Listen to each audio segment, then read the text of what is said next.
क्यों समझते हैं कि हम खाली हैं और हमारे पास कोई काम नहीं है।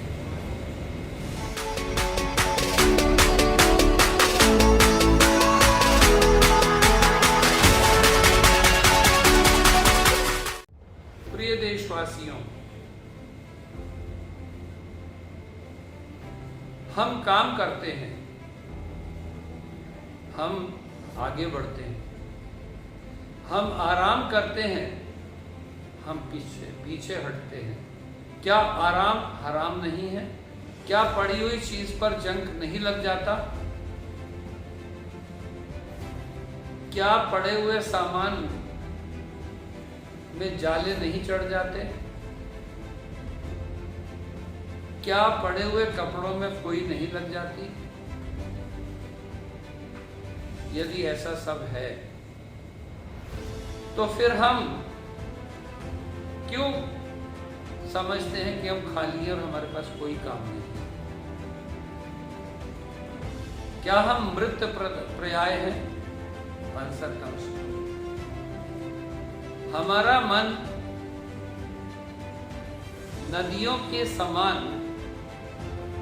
निरंतर बहता रहता है। नदियां क्या करती हैं? जल देती हैं। वृक्ष क्या देते हैं? फल देते हैं। मेघ क्या देते हैं? जल देते हैं। फिर हम मानव समाज को, पृथ्वी को, जीव जंतुओं को क्या देते हैं? केवल और केवल गंदी भाषा, गंदे विचार, गंदा दृष्टिकोण। क्यों? अच्छे फल पाकर, अच्छा जल पाकर, अच्छी प्रेरणा लेकर भी हम निराशावादी, हताशावादी, हीन भावना के शिकार क्यों होते हैं?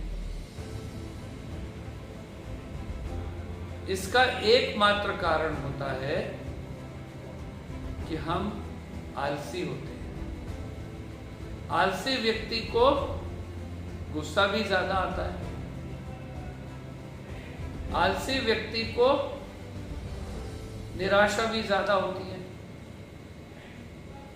इसलिए आवश्यक है कि हमारे पास करने के लिए हमें बुद्धि, हमारी बुद्धि को आलस भी रोकता हो तो भी हमें कर्मठ होकर उन समय का प्रयोग भी करना चाहिए जब दूसरे लोग सो रहे हैं।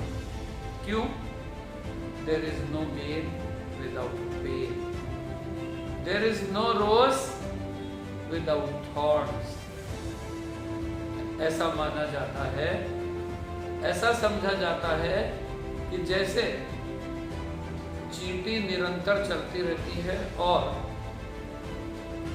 अपना विकास करती रहती है, अपना खाना जुटाती रहती है, हम मानवों को चाहिए कि बिना भेदभाव के, बिना आलस के, बिना गुस्से के यदि हम काम में लगा लें तो हम मानव जाति का वह विकास कर सकते हैं जो ईश्वर ने हम मानव जाति के लिए किया है।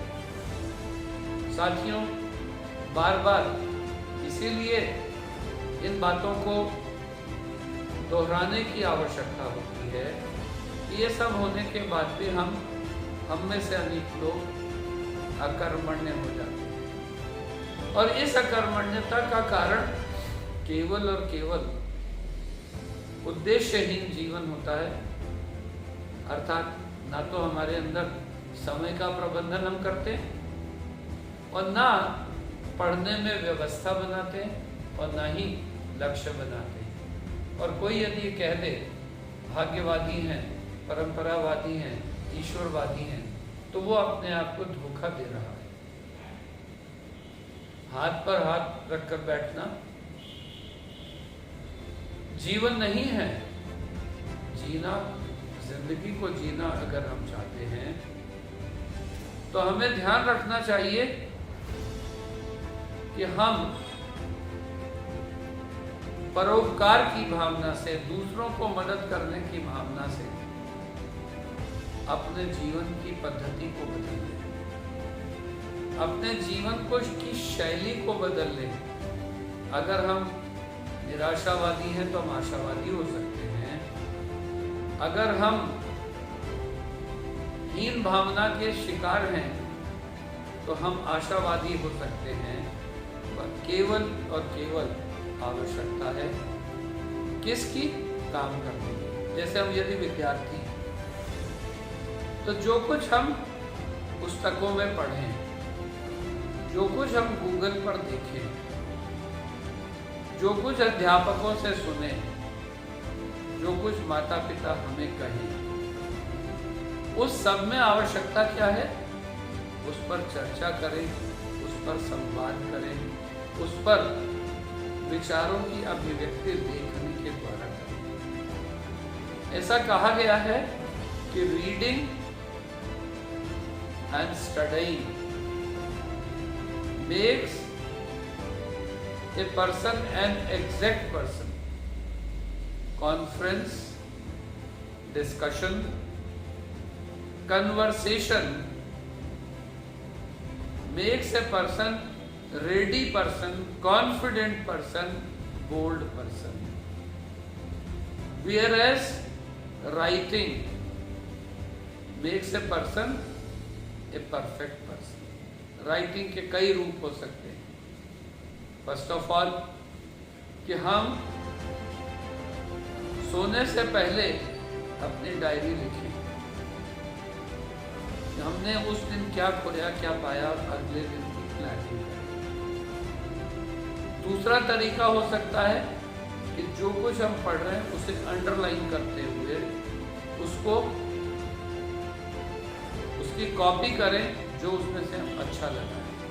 और तीसरा कि जो कुछ हमने पढ़ा है या सीखा है, सुना है या समझा है, उसे अपनी भाषा में कविता के रूप में, कहानी के रूप में, निबंध के रूप में, आर्टिकल के रूप में लोगों के साथ शेयर करने की कोशिश करें।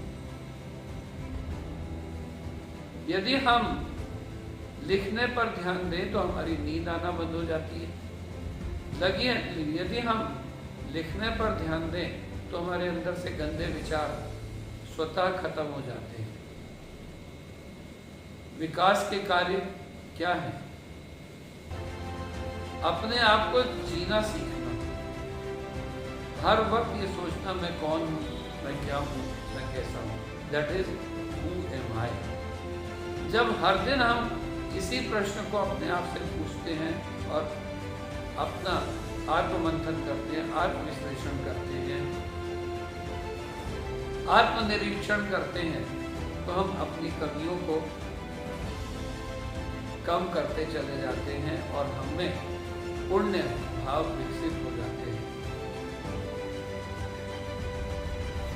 तो हम ये कहेंगे कि हम दूसरों पर उपकार करें,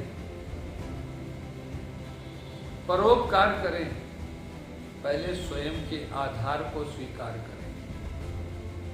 प्रसार और प्रचार तभी संभव है जब हम सबसे पहले विकास के लिए सबका साथ लें, सबका विश्वास लें और सबको प्रयास करने के लिए प्रेरित करें। क्योंकि जैसा देश वैसा भेष होता है। तो केवल हमारे स्वयं के अच्छा होने से ही समाज अच्छा होगा ऐसा नहीं है। हमें समाज को भी अच्छा बनाने के लिए भरसक प्रयत्न और प्रयास करना ही है। तभी हम महसूस कर सकते हैं कि हम अच्छे हैं, संतुष्ट हैं, शांत हैं और विकास कर रहे हैं। तो विकास यानी उन्नति, विकास यानी प्रगति, विकास यानी आगे बढ़ना। क्या है? असंतोष पर संतोष से, अशांति से शांति से, असंतुष्टि से संतुष्टि की ओर बढ़ना ये तभी संभव है जब हम कल्पनाओं के शहर से बाहर आकर उस दुनिया में जीना शुरू कर दें जहां हम दूसरों को हमसे अच्छे ढंग से जीते हुए देखते हैं। विकास तभी संभव होता है जब हम अपने से नीचे वालों पर दया करें और बड़े ऊपर वालों से प्रेरणा दें। यही समृद्धि का एक अच्छा तरीका हो सकता है। धन्यवाद।